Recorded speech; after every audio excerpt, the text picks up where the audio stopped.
shout out the Princeton Review for getting me to think about this. The Princeton Review claims that there's no easy way to find if some integer is divisible by 7. When I saw that, I'm like, I don't think you're right. I think there's a simple algorithm. So let me explain to you guys why the Princeton Review experts, so to speak, would say so. The thing about the number 7 is that if you look at multiples of 7, in the unit digit, it's every possible decimal number. So you see that? We have a 1 here, we have a 2 here, we have a 3 here, we have a 4 here, we have a 5 here, we have a 6 here, we have a 7, we have an 8, we have a 9. Whereas all the other unit digit numbers, there's an easy way to see if bigger numbers are divisible. 7 seems like there's not a surefire way. Well, it's actually not true. And I'm going to show you guys a simple algorithm you can apply. It's not too hard. Just have to understand the two parts of it, and then you will be golden. Let's have a big number here, 3,419. Of course, you can use a calculator, but what if you don't have a calculator or you don't have time? It's just two parts. First part is you take the unit digit, which is a 9, you double it. So 18. Second part is you take out this unit digit and the rest of the number you subtract the product.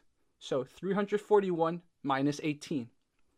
Is this number divisible by 7? Now, obviously for most of us, this is still too big. We can't do the math in our heads. So you repeat the process. I told you, just 2 steps. You take the unit number now of this number and you multiply by 2. That's 6. Then you take out this unit number and take this number and subtract the product here. So that's 26. Is 26 divisible by 7? No, it's not.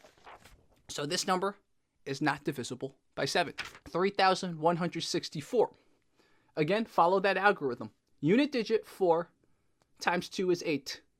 So this product, you subtract it from this number, but you take out the unit.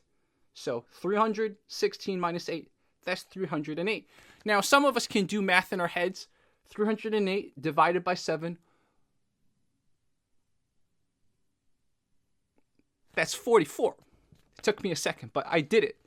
Now, obviously, to check to make sure, repeat the same algorithm again. So you take this new number, take out the unit digit, multiply that by 2, that's 16.